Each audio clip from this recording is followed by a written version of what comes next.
చెప్పింది మళ్ళీ మళ్ళీ చెప్పడం కాదు కానీ రేవంత్ రెడ్డి హటావో తెలంగాణ బచావో చెప్పాలా మీరు అందరు. ఇప్పుడు డిజిటల్ మీడియాను అవమానించిన రేవంత్ రెడ్డి హటావో, రేవంత్ రెడ్డి హటావో, తెలంగాణ బచావో. తొలగించాలి రేవంత్ రెడ్డిని సీఎం పదవి నుంచి వెంటనే తొలగించాలి, తొలగించాలి. ఇట్లాంటి నినాదంతో ఒక్క జర్నలిస్టుని చంపితే 100 డిజిటల్ మీడియా జర్నలిస్టులు పుడతారు. రేవంత్ రెడ్డి నువ్వు తెలంగాణ పులిబిడ్డని రాపించుకున్నావు.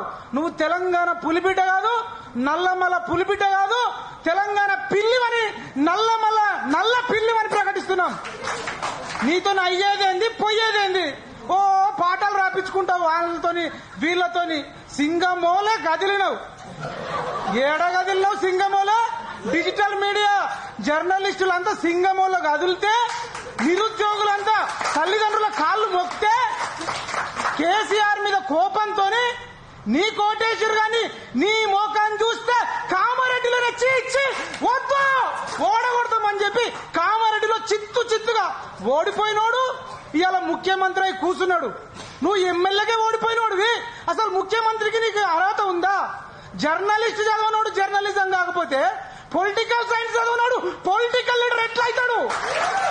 అడుగుతుంది తెలంగాణ, అడుగుతుంది డిజిటల్ మీడియా. ఇవాళ ఎవరికి కష్టం వచ్చినా తిన్నా తినకపోయినా మేము ఆకలి కోర్చుకొని ఒక్కొక్కసారి 4 గంటలకు ఛాయలు దాగి బతుకుతే నువ్వు నాటుకోడి తినుకుంటా ఫుట్బాల్ ఆడుకుంటా నీతులు చెప్తావా? Revanth Reddy dummy candidate, zero candidate. మీకు చెప్తున్నారు చాలా మంది ఏమంటారంటే రేవంత్ రెడ్డి వల్లనే కాంగ్రెస్ అధికారం వచ్చింది, రేవంత్ రెడ్డి లేకపోతే కాంగ్రెస్ పార్టీ అధికారంలోకి రాకపోతుంది అంటారు. రేవంత్ రెడ్డి అంత మునగాడైతే, రేవంత్ రెడ్డికి మూతి మీద మీసం ఉంటే, రేవంత్ రెడ్డి పులైతే టీడీపీ పార్టీకి పోయి టీడీపీ పార్టీ నుంచి నువ్వు సీఎంగా, టీడీపీ పార్టీ నుంచి సీఎం కాదు కదా, నువ్వు వార్డు మెంబర్ కూడా కాలేవు. వార్డు మెంబర్ కూడా పనికిరానోని ముఖ్యమంత్రి చేస్తే ఇగో గిట్లనే ఉంటది. ఏం అడుగుతలేరు అనుకుంటున్నావా? ఇక తిరగబడతాం, తట్టుకోలేవు. తెలంగాణ ఉద్యమం చేసిన కేసీఆరే డిజిటల్ మీడియా వల్ల నిరుద్యోగుల వల్ల ఓడిపోయిండు. నువ్వు తెలంగాణ ఉద్యమము చేయలేదు, ఎవరికి రూపాయి సాయము చేయలేదు, పిల్లికి పిచ్చమేని నువ్వు ఇలా ముఖ్యమంత్రి ఒక్కోడికన్నా ఛాయ్ ఓపించినవా? ఒక్కోడికన్నా నీ జీవితంలో అన్నం పెట్టినవా? అసలు ముఖ్యమంత్రిగా కాదు, నువ్వు మనిషిగానే పనికిరావని ప్రకటిస్తున్నాం. మనిషిగా కూడా పనికిరావు. ఎన్నికల కమిషన్ కు సుప్రీంకోర్టుకు చెప్తున్నాం, ఇవాళ ఎవడు పడితే వాడు ఎమ్మెల్యే అయిపోడు, ఎంపీలు ముఖ్యమంత్రులు మంత్రులు అవుతారు. క్వాలిఫికేషన్ ఉండొద్దా? ఇప్పటి నుంచి ముఖ్యమంత్రులకు గాని మంత్రులకు గాని ఎమ్మెల్యేలకు గాని పోటీ చేయాలంటే ఎగ్జామ్ పెట్టాలి. ఆ దిశగా మనం అందరం ఆలోచించాలని. రేవంత్ రెడ్డి ఎంత డమ్మేయో ఇంకొక లైన్ చెప్తా. ఆయన మహబూబ్ నగర్ వంశీచందర్ రెడ్డిని మహబూబ్ నగర్ జిల్లా ఎంపీగా గెలిపించుకోలే, డీకేఆర్ గెలిచింది. చేవెళ్లలో ఇన్ఛార్జి ఉంటే రంజిత్ రెడ్డి ఓడిపోయిండు.